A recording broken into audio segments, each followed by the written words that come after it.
Hey y'all, hey, and thank you for making the choice to click in to chat with Trina. Today I am chatting it up with Miss Angela Morgan of Morgan's Damn Good Band and Ladies First Eviction and Property Management Company. Hello, hello, hello. This is Miss Trina with Chat with Trina, and I am so honored. I have a legend in the house today, Miss Angela Morgan. Woo-hoo. Hey, Trina. How are you? I am good. How are you, lady? I love your background. Thank you. Is that a little bit of where I'm from, Honolulu, Hawaii? I figured that's what that was. I figured that's what that was. Cool beans. So we're gonna jump right into it. You already said you're from Hawaii. Which part did you say? Honolulu, the island of Oahu. Wow. So how did you end up in the awesome state of Texas, more specifically H-Town? Oh my goodness. Well, I moved away from Honolulu when I was 18 years old. I married, and I moved to Jacksonville, Florida. Okay. And subsequently ended up going to college in Atlanta, going through a divorce, and ended up getting with my husband of 11 years, who was a news anchor. And we got transferred here to Houston. He was with Channel 2 News and now pastor of White, but then he was news anchor of White. And that's the father of my twin babies. Oh, your babies are twins? I didn't realize they were twins. They are. They're 28-year-old twin girls. Oh, They're babies of their own. So is that the only two babies you have? I have a 33-year-old as well. Okay. Grandbabies there as well. Okay, because I don't know who I met. Yeah. I think you met the girl. Yeah, you met one of the youngest ones. Okay. What I didn't ask you was that growing up in Hawaii, what was that like? Wonderful. My father was a musician. So every Sunday we went to what we call a jazz jam now here in Houston, but in Hawaii it was Del Courtney's tea dance every Sunday, where all the local big musicians would come and they jam. And Del Courtney was a very famous orchestra leader from the 60s and 70s, and he retired in Hawaii and would just have this wonderful Del Courtney jam, if you will, every Sunday. And my parents would always take us there. My dad would get up and play. A lot of the local musicians, any national musicians traveling through Hawaii would come. And so we just got used to going to the tea dance. Okay. Every Sunday and getting to watch our parents sing. And that was the life. It was really nice. My father performed in Hawaii as well as around the world with the Ink Spot. And lots of musicians, as you know, come visit Hawaii. Some moved there, George Benson and others. And so it was really cool. My mother was a casting director for Magnum PI TV show. So I had the best of both worlds. My mom knew all the people that were in television in Hawaii when Magnum PI was going really strong. Roger Mosley was on Magnum PI. He also owned a nightclub called Rini's in Hawaii. So I got the best of both worlds. My mom was hosting parties for Marvin Gaye, and wow. So you were entertainment is in your blood. Absolutely. I was born in Vegas, but moved to Hawaii when I was a toddler, and so your mother, she sang as well, though. My mother was a singer, not professionally, but she entered pageants like I entered Miss Black Teenage Hawaii. I won Miss Black Teenage Hawaii in 1986. Okay. But my mother in her teenage years was entering pageants in the Bay Area. She grew up in California, the Bay Area, but her family is really from Baton Rouge and Maryland, Louisiana. But she was singing for a hobby, and it was her passion. But she married a singer instead of becoming a singer, and she would go on to become a television personality.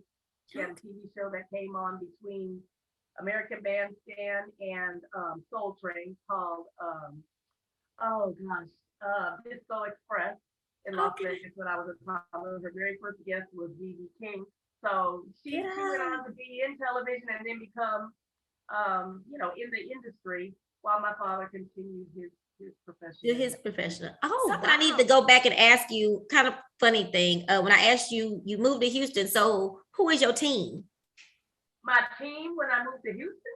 So who's your team now? Are you athletic team? Your football team?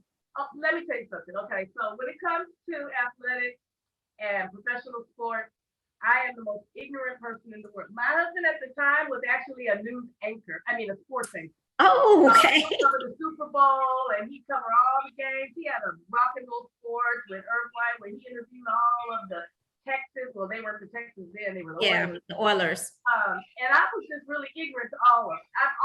I've always been around athletes, but I never really grasped or took interest in one or another athletic person or industry. I do like boxing, but if you ask me about who my team is, I go which way the wind blows. If you all got good food where we going and they serve decent drinks and everybody has a good time, then I'm hanging That's out. your team. Yeah, that's my team. Yeah. I'm ignorant when it comes to football. I know a little. I can do basketball. It's not so much, football, just a whole bunch of things that I just don't. And it's not that I couldn't. It's just I don't want to know all that. It's just too much. So, I'll tell you something. My daddy, I went watching a football game with my dad at a restaurant when I was a kid, and my dad was watching football, and I was like, Dad, I don't understand this game. And my dad said, You're not supposed to. You're a girl. And from that point on, I just assumed I never was supposed to embrace. And so I think that's why I just grew up being oblivious to, okay, that's whatever. Y'all do that. Yeah. And we'll make money off of y'all while y'all drink. And I do bartend the games. There you go. I bartend all the golf tournaments. So yeah, I bartended the Astros championship game. So yeah. That's all you need to know. When did you start singing? Oh my gosh. Age 3 or so. I started singing. Obviously, I would get on stage with my dad at the Ink Spot, and his favorite song to call me up to sing was Jabba Jive, which is the song that the Ink Spots did, and he'd always let me get up. So I started doing that at age 3, and then I entered beauty contests, like age 3, age 4, age 5, and then again, when I was old enough to enter the Miss Black Teenage Hawaii pageant, I entered at 16, and singing was my talent. But even prior to that, I was always in choir. I was in the Honolulu Children's Opera Chorus. I have to get that right because my daughters here were in the Houston Children's Choir as kids. Oh, okay. Chorus as a kid. So your daughters sing too? My daughters sing too. They do it as a hobby, but again, they grew up being in the choirs and all of that. So yeah, we try to keep it going. Even my grandbabies sing. Yeah. Oh, that is good. Y'all keeping it all in the family. Why did you choose the blues? Well, let's be honest. I am a jazz singer. Okay. Jazz is what my family was. My brother, Frank Morgan, very famous jazz saxophonist, which by the way, there's a movie out now about his life. You can go to The Frank Morgan Story. It's on Amazon Prime. What? Say his first name again? Frank Morgan, jazz saxophonist. So I'm a jazz lover at heart first. But and didn't really listen to a lot of blues, although like I said, B.B. King was a friend of our family and Bobby Blues Bland and all of those people. But of course my father and my dad were my brother and my dad, they were jazz musicians. So jazz immediately became what I loved. But several years ago, I was asked to join the Houston Blues Museum board, and I did, and I started to learn a lot about the blues community here in Houston. And I started to really realize that blues and jazz, especially in this city, they're connected so much. The artists that play with a lot of the blues bands play with a lot of the jazz bands here in Houston just because of the nature of the music here. But more importantly, I started researching, Billie Holiday and her blues albums, and Etta James and her jazz and blues albums, and I just started to really realize that they're more connected than they are separated. Yeah. And really started to fall in love with the blues as much as I love jazz, and that would lead me later on to now become the vice president of the Houston Blues Society. And I enjoy the blues very much. I'm still at heart a jazz enthusiast, but my band has even expanded to do blues numbers. Because some of my blues songs are extensions of jazz songs that I know, and some of my jazz songs are extensions of you sing any other genres besides blues and jazz? Oh, I love gospel. I was Okay. in the choir here at Windsor Village for years. So Mhm. of course I love gospel. I love country and western. Um, Really? yes, I love a little bit of classical. I love a little bit of everything. You Okay. know, I love rap. There are some wonderful rap artists that are out now that Chance the Rapper for one of them. I mean, I just love Mm-hmm. his ear. Mm-hmm. And so, yeah, I love it all. Wherever I hear a good melody or Mm-hmm. or real something that tells Sarah Grace is from Houston, and she was on The Voice. She went really far on The Voice, Okay. and she's been involved in the blues community here for years, and she's done a lot with the Houston Blues Society. She didn't win, but she's touring and traveling and doing really well. Houston Blues Society is a 28-year organization. A lot of people don't realize that the organization has been around that long, Yeah. but it has in fact been around that long, and it was created to really preserve the blues history, the legacy of blues musicians from the Texas and Mm-hmm. Houston and surrounding areas. They focus on trying to embrace the youth that are in music that are coming up. So we give what's called the Jimmy C99 Scholarship every year, and that basically is awarded to youth that are pursuing music as a career to help them in college. We pride ourselves on people don't realize how many musical legends we have here in the city. And so Mm-hmm. we have really taken on what we call the Milton Hopkins Project or the Hopkins House Project. And that is where we identify legends that live here in the city that may need assistance with their homes or they've been affected by the hurricanes or floods or they've just run on some really hard times. And Mm-hmm. so we try to identify people that need assistance, and we have a separate fund to assist them. We're proud to say that this past Christmas we started our first annual Christmas caroling for the legends, Oh, and wow. we showed up and we chose 12 legends that were, basically shut in during COVID. Mm-hmm. And we went outside their house and we Christmas caroled. We Oh, gave that's them a proclamation from Mayor Turner. We gave them a small monetary donation from the Houston Blues Society. We gave them a gift basket from JAMA, which is another organization we partner with. And I can't remember the musical. There's one more organization that we partner with, and I mm-hmm. can't remember the name, but Tweet Smith is the musical director there. And so we will be doing that again this year where we identify musical legends. I mean, we've got Jewel Brown here, who was with Louis Armstrong. She's in third ward. Of course, we've got Tweet Smith. She's in fifth ward. She was with the band War. We have Milton Hopkins, who was with B.B. King and traveled around the world. We have Artist Turner, the father of Kyle Turner and Kenny Turner, who traveled around the world in the military as a musician Oh, and then retired here with NASA. We had oh my goodness, there's so many that we can name that I could name, but we yeah. identified so many of them that were so grateful that we showed up, and that's really what it's about, just preserving their legacy, Mm-hmm. helping when we can, helping the kids that are coming up in the music industry. Eugene Moody was another one of the legends that we honored. Greg Gaines, who passed right after we honored him. So that's what we're about. Right now we have our Houston Blues Challenge going on. We have the first round this past Sunday. It was at the Continental Club. Second round is going to be this coming Sunday at the Continental Club. And the Houston Blues Challenge is basically the road to Memphis. The International Blues Competition is in Memphis in January. And Mm-hmm. so each blues society locally, from here to Japan to Canada, chooses a winner. And then us as a local blues society take one winner down to Memphis and they compete with all these other blues musicians. We were lucky enough to have two winners from Houston that won the whole thing, and that's Diana Greenlee Oh, and we wow. have the Keisha Pratt band. You So are now the vice president. I How am. long? That is awesome. So, how long have you been a part of them? As long as they've been here, or as long as since you? Oh no, no. I've been in Houston over 28 years, but I haven't been a part of Blues Society 28 years. I actually, this is my second year on the board. So this year I'm vice president. Last year I was a director Mm-hmm. and then voted in. I was appointed as a director last year and I was voted in this year as vice Okay. president. So this will be my second year.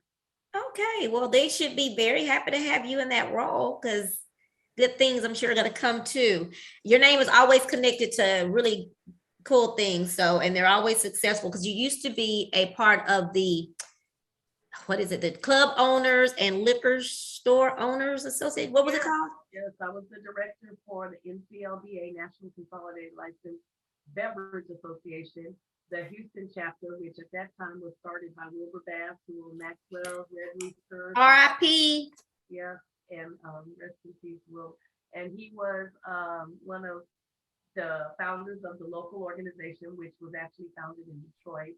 So we had a wonderful chapter here, and I was the director there. So I got to help to develop a lot of nightclubs, minority nightclub owners, and Mm-hmm. minority liquor businesses, whether it be restaurant, bar, Mm-hmm. liquor store.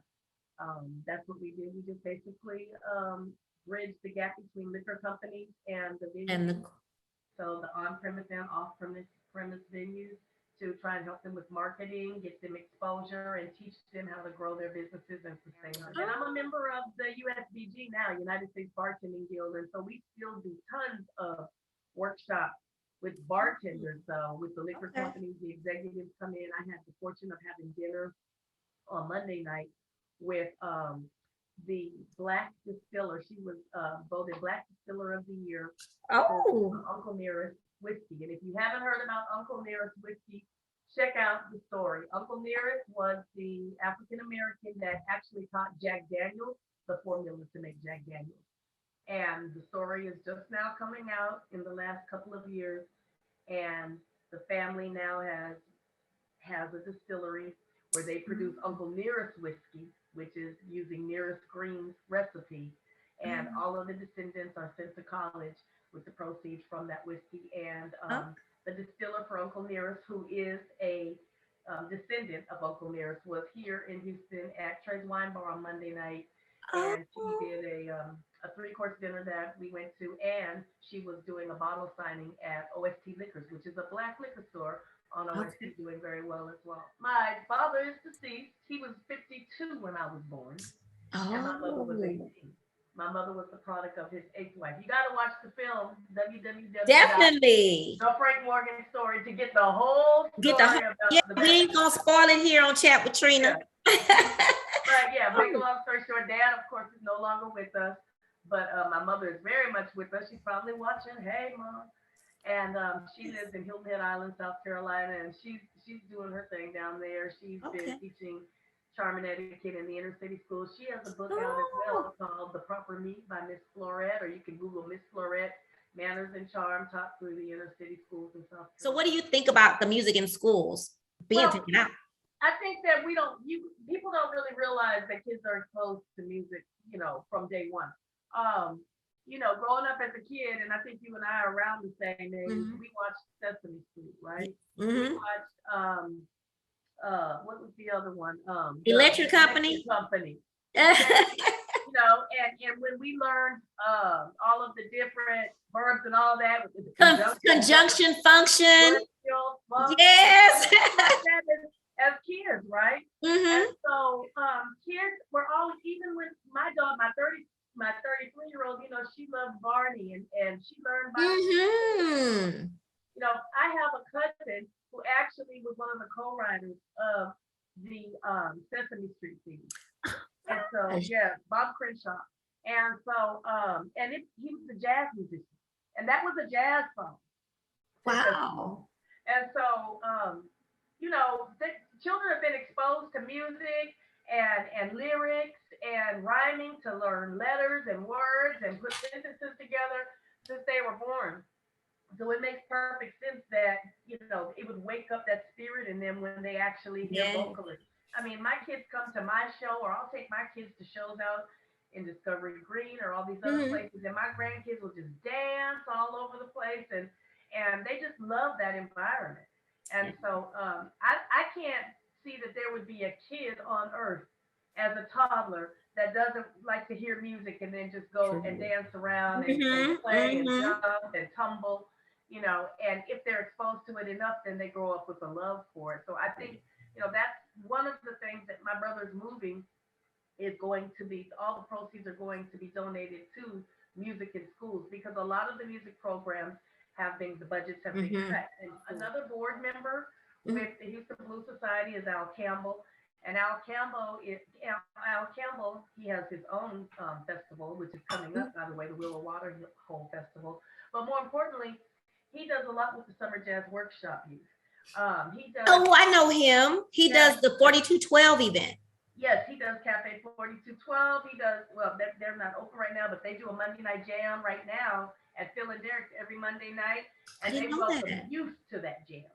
So it's your HSPVA students, it's your graduate, all children. Phil and Derek's is a restaurant, so children are welcome. And so he likes to feature youth to come up and jam, and adults, but more importantly, youth, because kids want to be able to come and their parents bring them and they let them get up there and they play with professionals.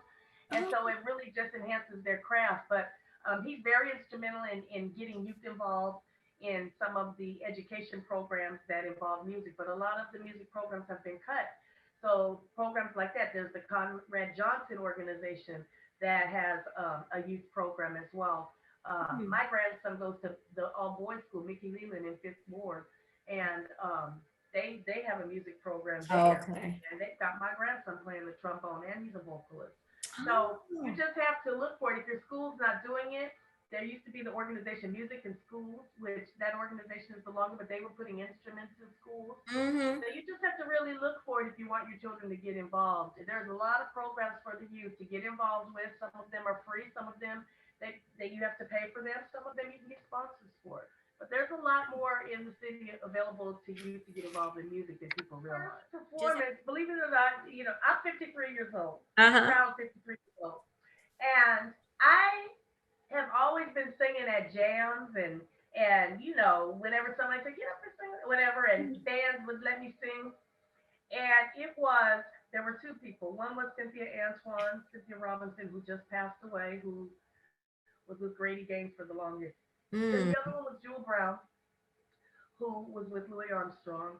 And both of them said, you need to get a band. You know all these musicians in town. Why? And it was Phil, who owned Phil and Derek, that said, you keep singing for these jams, Andrew. Why don't you get you a band and just go on and pursue this professionally? And it was probably out of fear and Mm. fear of rejection that I have waited so long. I was 18 years old when I left Hawaii and went to Detroit with my first husband, and he had a connection with Motown Records.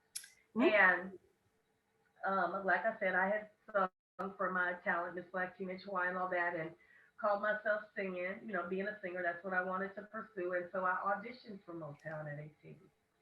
And he said, okay, what you want to sing? Sing what you want to sing. And I said there, um, well, um, oh. And he said, well, who's your favorite artist? I said, Anita Baker. And so he said, well, sing something from Anita Baker.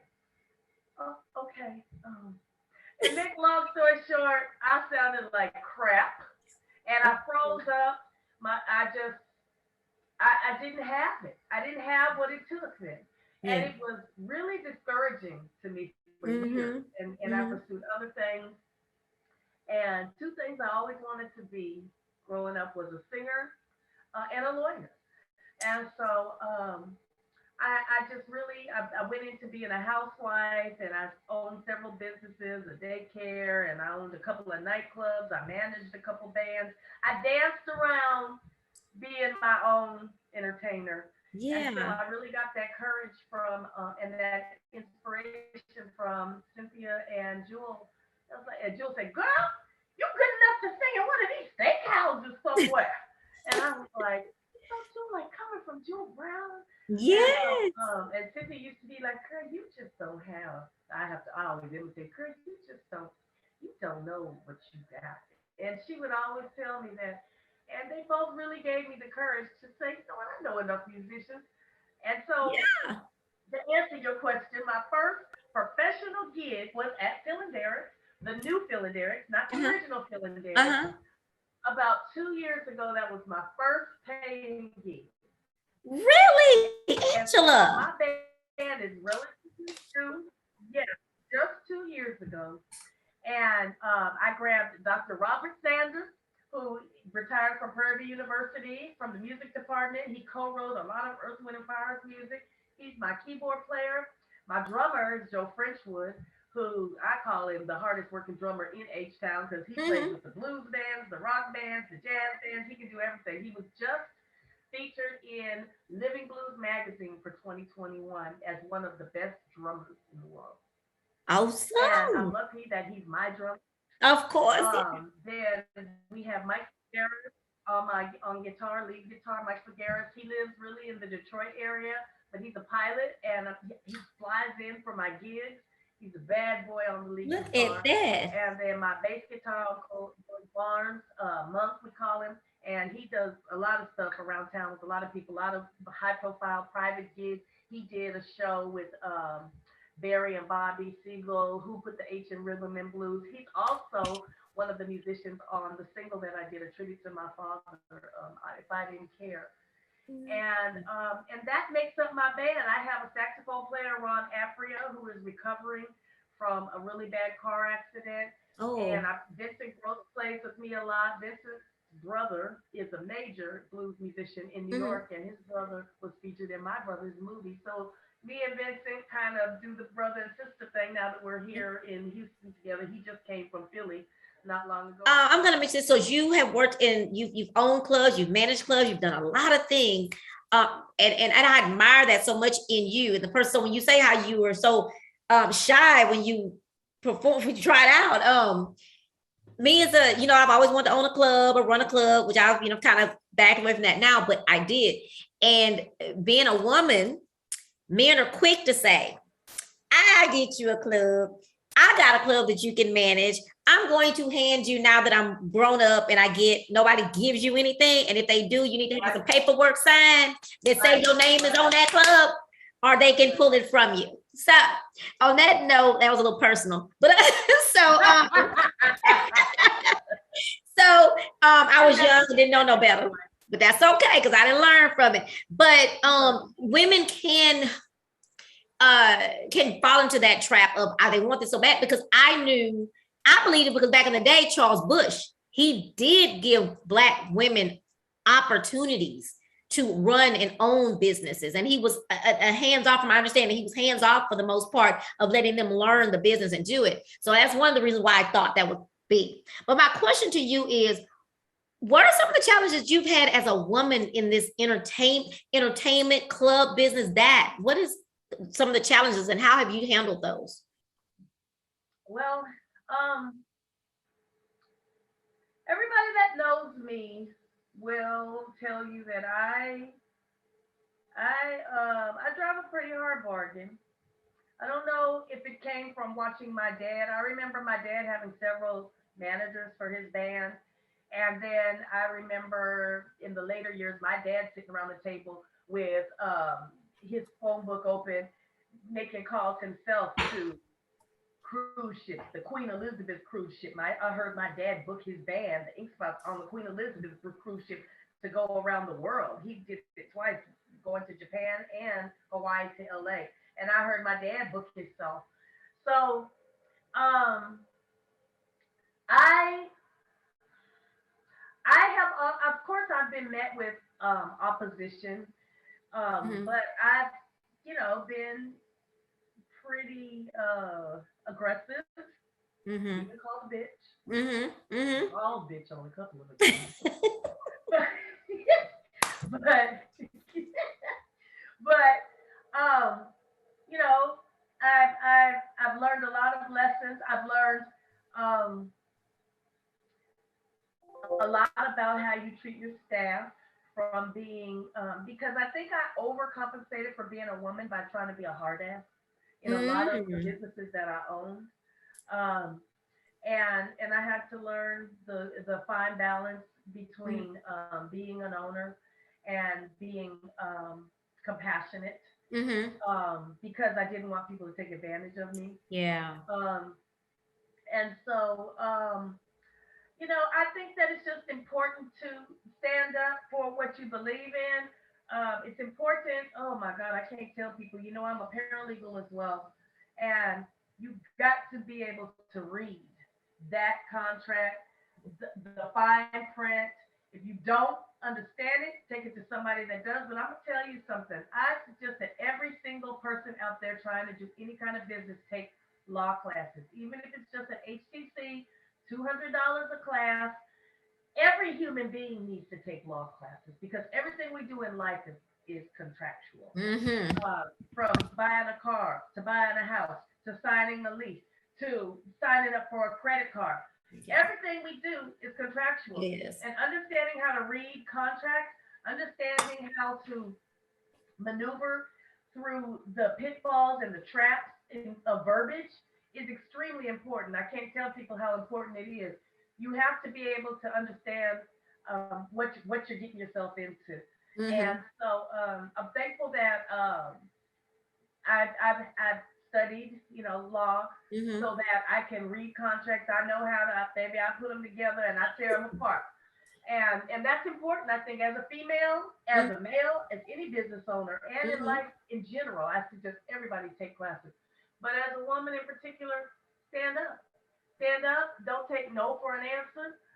Don't be like me at 18 years old and wait 40 something years before you decide you're going to try it again. It Mm-hmm. just doesn't, it, it doesn't, it's a waste of time. You know what I Mm-hmm. mean? Mm-hmm. Mm-hmm. And so I've learned a lot. I mean, 53 years old, I got a band, and I think that we're making wonderful strides to be a new Mm-hmm. band and making wonderful contacts. And I suggest that don't wait till you get my age to To decide jump you out want to there. decide what you wanted to do. I wanted to be a lawyer. I waited until my children graduated from high school to go take law classes. That Mm. was at 40 something. Mm-hmm. And I was just having this conversation with Sam Pinkle on the radio. He was like, "Why don't you just go on and keep going to law school?" You know, and I was like, "I don't know. I don't know if I want to do it." Ladies First Legal Services, absolutely. Ladies First Okay. Legal Services specialize in property management, and so I have investors who I manage their properties for them, and then I do evictions for landlords. I also represent tenants being evicted. I don't Okay. represent tenants as much as I represent landlords, but I do represent tenants because there are cases where tenants are being wrongfully evicted, especially right now with the moratorium being lifted. There is a lot of illegal tactics going on to evict tenants that are waiting on rent relief, Mm-hmm. finance money, and Mm-hmm. different things. So I can talk to you either way. If you're a landlord or a tenant and you need assistance, the consultation is free, and my Okay. prices are a fraction of what you pay an attorney. So Okay. we're on Facebook, Ladies First Legal Services, or you can call me 832-365-9315. Awesome. Okay. Okay. How long have you been doing that? I've been doing that for about 5 years, and I Okay. stumbled into that Really? through a friend who, Portia, she's no longer with us, but she owns a nightclub, and she was part of our club owners association. Oh. And I ended up inheriting her liquor license and going into partnership with her husband. And he was being bamboozled out of their club, their property. And I filed the eviction to evict the tenants out and then sell the property Mm-hmm. since they owned their property. And that's another thing, club owners. You don't own that land. You're renting that club. When times get tough, they put a padlock on it. When you own your land, and there are few nightclub owners here in this city that Mm-hmm. actually own their property, and you know most of them because they've been around forever. Forever. Yeah. Forever. That's Um, the difference. I guess that's it because I used to always say that. I used to always think to myself, like, how are these clubs? There are some clubs that have been here forever since I was a little girl. Like, how does that happen? So that makes sense. If they actually own the property, I see. That makes a lot of sense. without naming names, you know who they Yeah. are. You know the Yeah. clubs that have been around here Mm-hmm. long, long time. Let me ask you this about bands. As a club owner or a band, how do you feel about the fees when you're charging for a band to come play in your establishment? Um, how are you feeling about that? There's a lot of talk about that. And since you're on the band Yeah, side yeah. now, That's a really good subject, Trina, because when I was with NCLBA and mm-hmm, primarily working with nightclub owners mm-hmm, and the liquor companies, because I had always come from a family of musicians mm-hmm, and I was managing musicians. I managed Melanie Covington, Warner Richmond for a long time. Okay, I didn't know that. Okay. Yes, and so I knew both sides of the coin. You know what I'm Right. saying? Club owners want musicians that can come in and bring a crowd and fill their clubs up, and they want them to perform well for people to come back. Musicians are not marketers. Some musicians, if you're lucky, will market themselves. Mm. themselves. But musicians really just want to come in and play. In my opinion, it is the club's responsibility to put the butts in the seats. It is the musician's responsibility to keep those butts in the seats with a good performance and to want to make those people come back. The club's responsibility to make sure that the service is on point. The musician's responsibility to make sure that the entertainment is on point. The advertising um, should fall on the venue. Now, if Okay. a band does market themselves and they are a progressive band where they're going to bring some people to your spot, but you should not be looking to that band to fill your club. And if you can't afford an advertising budget to promote, to put butts in seats, you're not supposed to be in business. You weren't prepared to get in business. Because if you got in business and you have to touch your money and cut back on things before 3 years in business, if you have to touch that money at all, you weren't prepared to get in business. And that includes your advertising budget. But so many nightclubs, and this is Houston, Texas. In Houston, people like to grab the popular musicians. Okay, I'm gonna get so and so because everybody likes to follow them. Well, if that musician is at this club on Monday for free, and maybe they on Thursday they're gonna be at that club with a $10 cover, and maybe on Sunday they're playing something in the park for free. They have a following, yes, and people are gonna pick and choose. Maybe a couple does want to go out on a Monday night and have dinner, and so they'll go to that event on Monday. Maybe they're gonna choose Thursday for their date night, so they'll go out on Thursday and they'll pay that $10 cover. Or maybe they'll choose to see that musician free in the park on Sunday at Discovery Green. You can't expect that the following is gonna follow them to every single That's visit true. they have, especially when they're a musician that plays at different venues on a regular basis. And that's the thing. Everybody wants to grab the popular people because I know they bring a following. But that's really not the train of thought that they should have because those people are going to get burned out. They see that person everywhere. You know, there's a lot of talent here.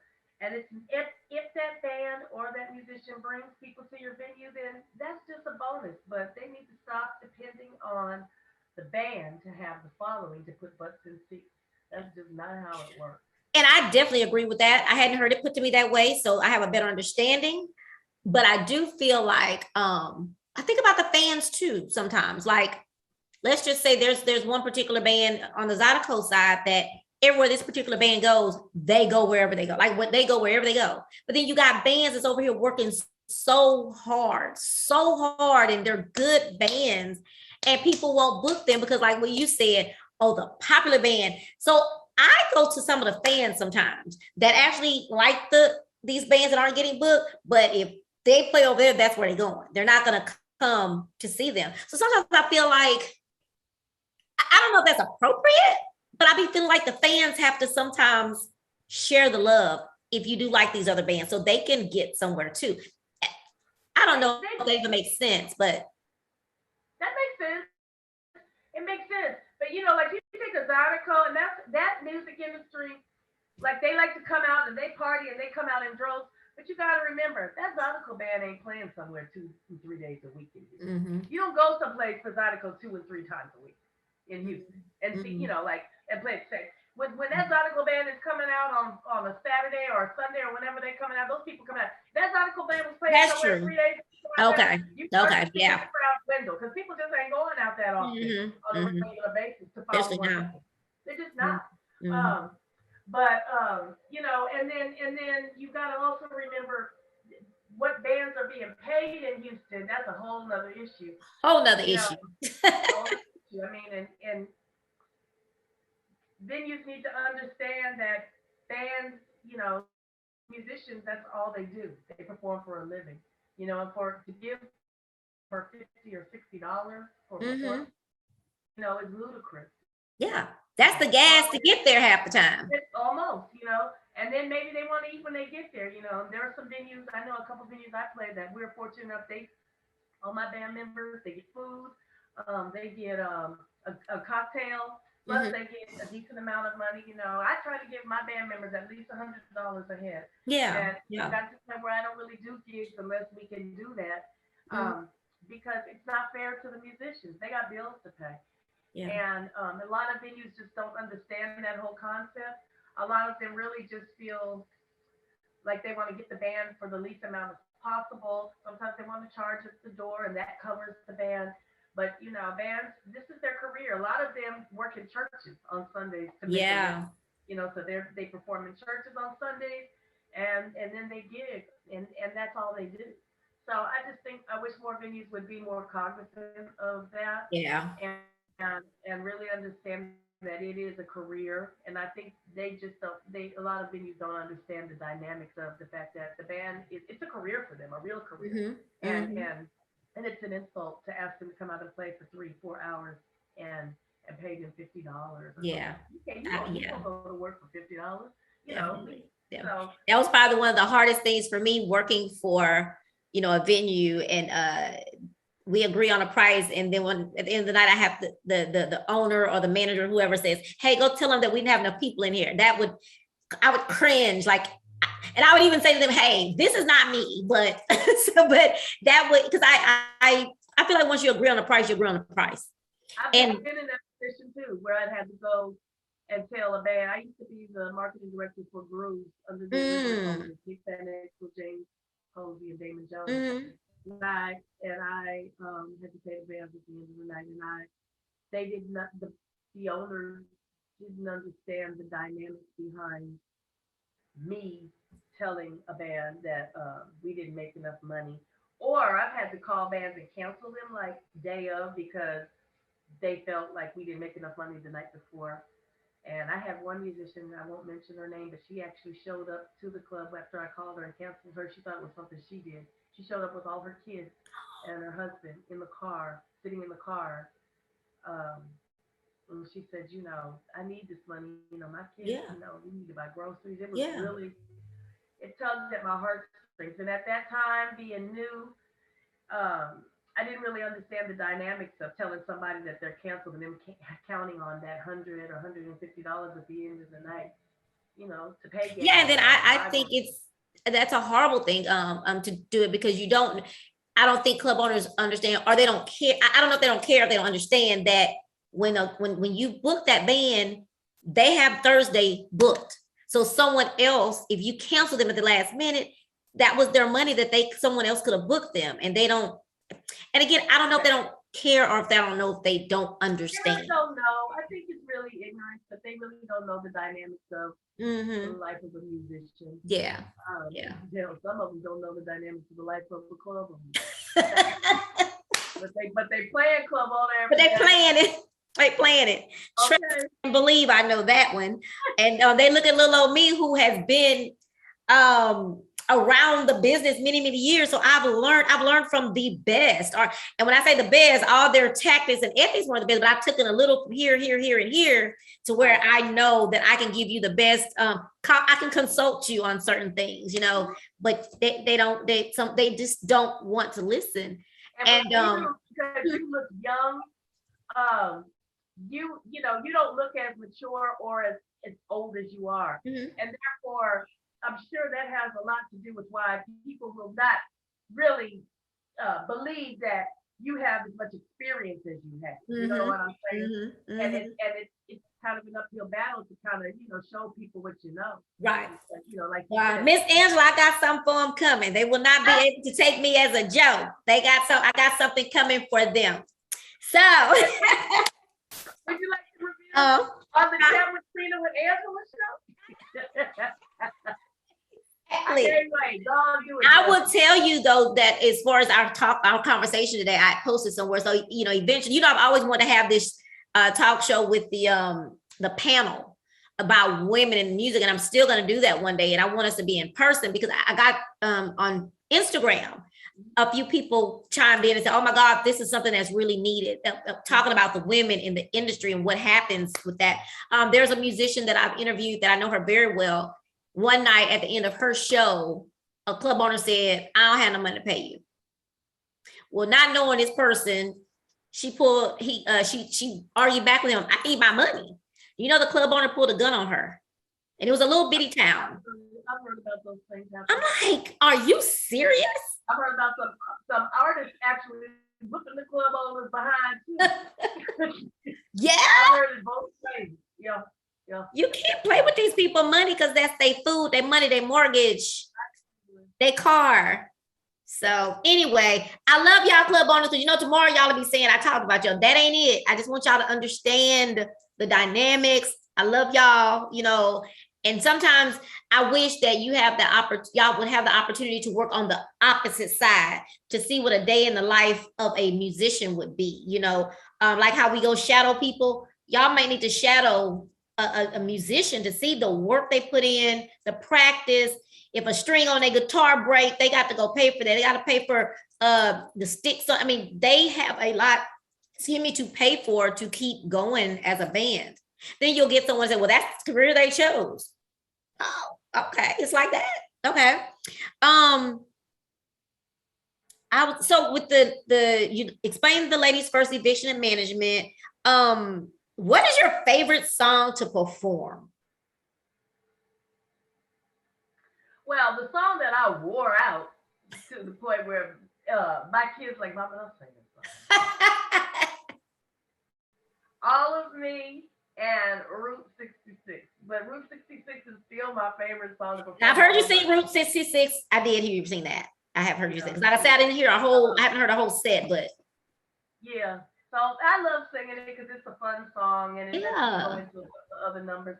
My band, we're working on some new material that I'm really excited about and kind of broadening our horizons. We've been asked to play a couple of festivals that will count our genre.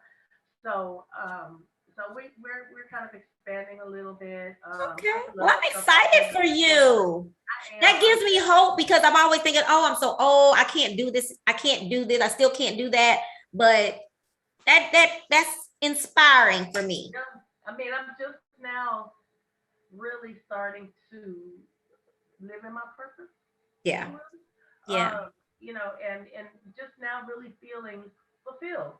Mm-hmm. Totally fulfilled by, with things that are important to me. Right. Things that my heart's desires. Mm-hmm. Everybody knows that I had hair loss about 3 years ago, and it's been a battle. I went into a deep, deep depression behind losing my hair. They still don't know why I've lost my hair. Really? Was it a gradual thing? It was all the hair on my head, and then it went to my eyelashes, my eyebrows, and then I ended up with 100% hair loss. It is alopecia, which is hair loss, as we know, but alopecia is caused by some type of an immune deficiency that they haven't identified in me. So I do have the opportunity to be doing a panel on alopecia, and it's a fashion show with a wonderful group of ladies that you can go to my Facebook page, and there's advertising about it, talking about it. But we have a panel on women with alopecia. We have a panel. It's a fashion show with bald women. And I believe that is on October 27th. It is the last Saturday. Well, Angela, you are beautiful, and you are wearing this thing. I mean, like, you look gorgeous. And I'm not going to lie. I'm gonna be transparent. I didn't know if you had not trying to speak that on you, some other diseases. Oh, people ask all the time. I'm sure. Yeah, I'm sorry. Are you a survivor? Or they don't know. Thank God I'm not a survivor. Well, I am a survivor. You're a survivor. I do, and I laugh and I tell them, yes, I'm a survivor. Yes, I'm a survivor. Not cancer yet, thank God. But you survived this business. I survived some worse than cancer. There you go. I want to They Yeah. don't know. And a lot of people have been like you. They want to tiptoe around the question. So now everybody, Yeah. yes, I'm Yeah. surviving something. We just don't know what it is. Just don't know what it is. Well, you are beautiful. I will say that with it. And because I always when see people cut their hair really short, I'm like, oh my God, I could my hair probably all lumped up, my head. You are beautiful, with or without. You never know how you look bald until you have to. Yeah, So exactly. I used to look at bald models and be like, oh my God, how beautiful. But Yes. and I tried wigs. The first month I didn't hardly go out of the house. I bought all these expensive wigs. I'm not a wig person. I have hot flashes really bad, and wigs just don't work on me. And I love them on other people, but they didn't work for me. And so I just decided that I would embrace it. And I had so many people come forward and say, you know what? You never knew why I wear wigs. I don't have hair. People that I have been knowing for years. So we're going to do this panel on alopecia and the fashion show with bald women. And I'm excited about it. So, because I haven't really talked about it a lot in public. Really? Okay. All of a sudden saw me like this. And, a lot of people assume I did it on purpose. But, there's a lot of people out there that need to know that it's Yeah. okay. Because I would have never known. I'm sorry. Yeah. No, I tell people they limit with the lemons. Yeah. Because I've only known people that have alopecia to just have little spots here and there. I've never seen anyone so that's a good topic.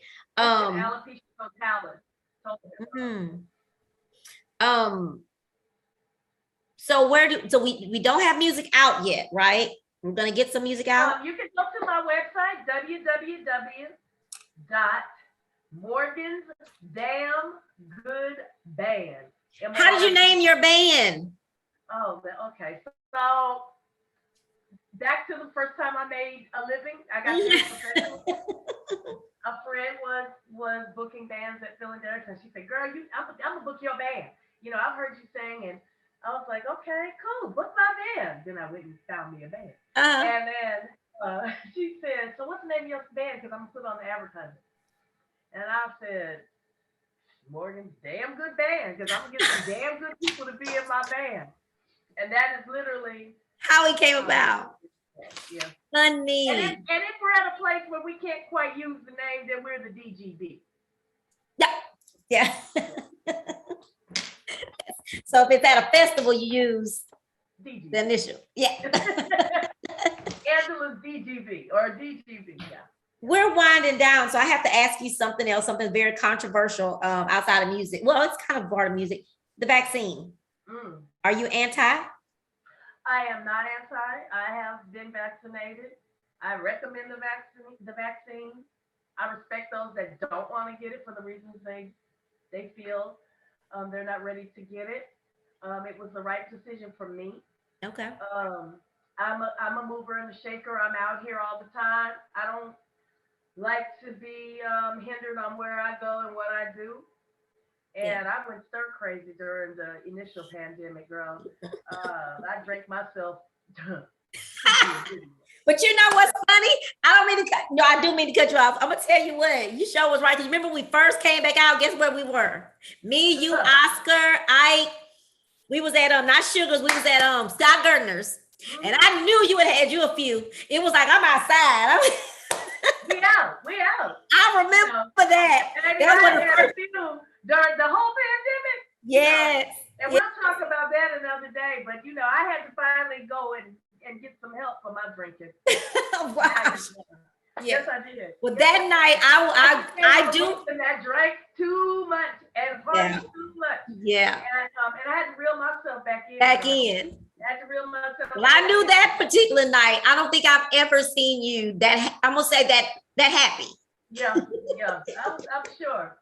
And I went crazy not being able to go out. Yeah, I can see that.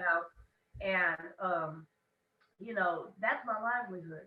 Live entertainment, being out and about, socializing with people. I thrive on being around people. I'm not Yeah, gonna lie and to you. that was hard for me. That's and I of course I just started my talk show, so I used to do it in person, and I had to go to virtual, which is kind of like virtual a little bit because I don't have to leave my house and different things like that. But now I'm doing a little bit of meeting people out, so I'm just happy to be around people again. I'm Yeah. trying to be careful, but you know when we could take the mask off for a while, when that was good. It's just been hard for me to be consistent on keeping it on. I will say that. I am vaccinated. My kids are vaccinated. We are a vaccinated family, which not even with COVID, we've always been a family of vaxxers, you know, when we think it's best for us and our health. Shingles, I saw somebody that had shingles. I didn't want shingles. So when I turned 50, go on, give me that shot. Go on, shoot me up. I'm old and my feet, I can't never say the name of this thing I have with my feet. Something's going on my feet. They need to put these cortisone shots in my feet. Come on with it because they hurt. Come on, just do whatever you got to do to make my feet stop hurting. Well, and the big thing, I just have to say this, and again, I respect everybody's decision because it is a personal decision. But the big thing is that we have to really realize that there's so many things we put in our bodies anyway, food, chemicals, we don't drinks that we drink, you know, there's some things that we're putting in our body on a daily basis that we don't even realize. Before I read an article the other day about McDonald's food, and it was like, whoa. Uh, and how much ammonia is used in our battle. You know, and I can argue with you about the vaccine and food you eat and the air you breathe and all that stuff. But for me, it was the best decision. For you. And I still got COVID a couple months ago. Oh, you did? Okay. What?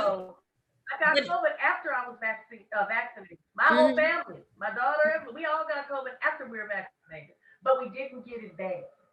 Right. We were hospitalization worthy. Yes. And we did quarantine, but I believe we didn't have it nearly as bad as we would have had it. And to me, that's right. Yeah. And that's what it's a layer of protection. A layer of protection. Did you have anyone in your close to you pass with it? We know, my friend, dear friend Tito, so anyone that you knew of besides him? Tito was one of those that was dear to me and that I really, really had a lot of love and respect for. That was a shock. Very much so. I had another really good friend, Darrell Ewing, who passed. That was a shock. Then the trumpeter that used to be with me, Nelson Mills, who was very well known in the city, amazing musician, he passed. That was a shock to me. Now, Grady didn't pass of COVID, right? Not to my knowledge. Okay. Not to my knowledge. But yeah. You guys also did a fundraiser for that for people. I don't know if they had COVID last year, and it was at Sugars, but you guys gave a fundraiser for that. You had different musicians come through.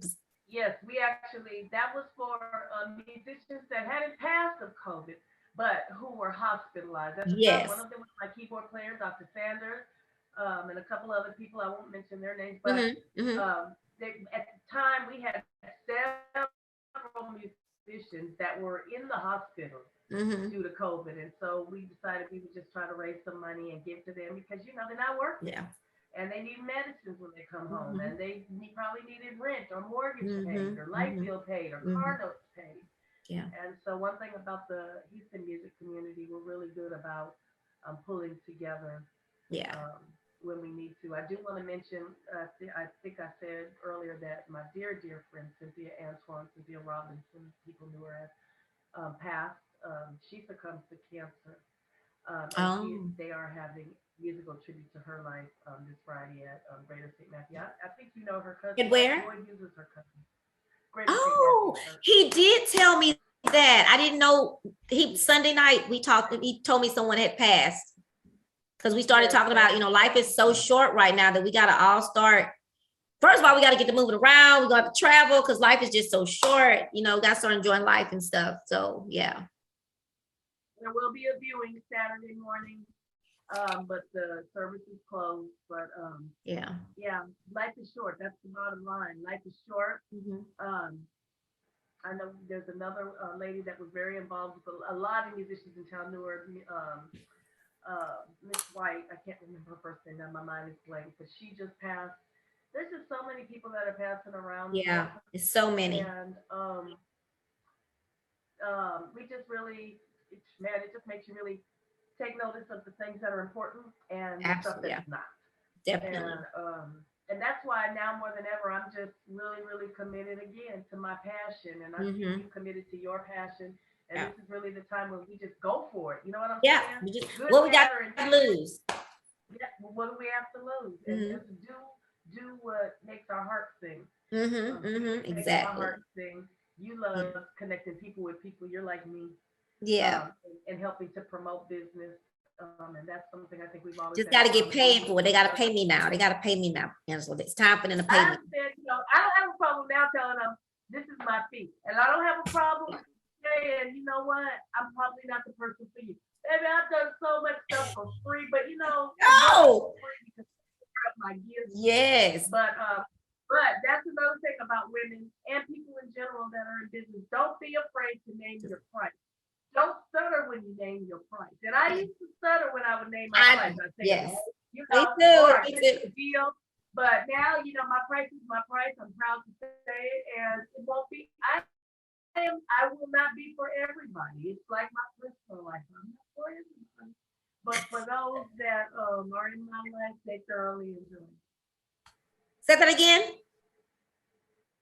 I said, for those that are in my life, they thoroughly enjoy me, but I'm not for Oh. everybody. Just like my Yeah, everything. Someone asked me something the other day, and I didn't have a price for it. And my daughter said, "I keep telling you, you need to have a price list. So when someone say, 'Can you walk across the street for me?'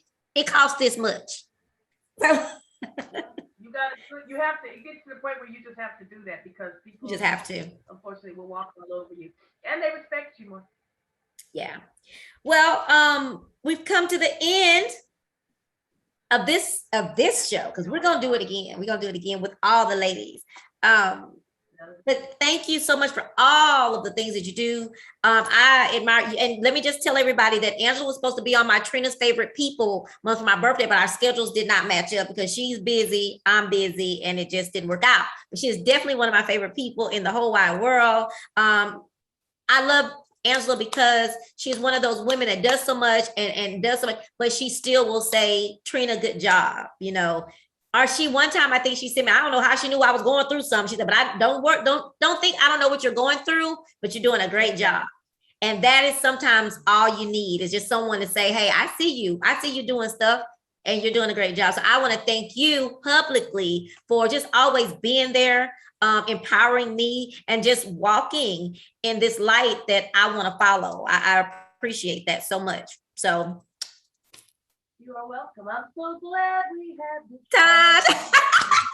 Y'all remember Houston Blues Society? Yeah. Community, check them out. They have a long history, 28 years, you said, right? Check them out. Did the Big Easy, was that saved? Did they save it? Big Easy, yes, and the Big Easy is reopening in October, so the Houston Blues Society is back to having our jams. The last Thursday in October, HoustonBluesSociety.org, www.morgansdamngoodband.com, Ladies First Legal on Facebook, and I thank you for allowing me to The busiest woman I know. They say I'm busy, but you're busier than me. You're busier than me. But y'all, I want to thank y'all for making the choice to click in with Chat with Trina. I need y'all to go to youtube.com/Chat with Trina and subscribe. Angela, I love you and thank you so much for all that you do and for being the light that I follow. All righty. Bye. Thank you again, Angela, for joining me today. And y'all remember to check out Angela's Damn Good Band, check out the Houston Blues Society, and Ladies First, her other business. And Angela, I just want to thank you again for being the sunshine that I follow, being such a great supporter of women, and especially me. Make sure you guys go to youtube.com/Chat with Trina and subscribe, guys. It's easy, simple, and free. See you later with Chat with Trina.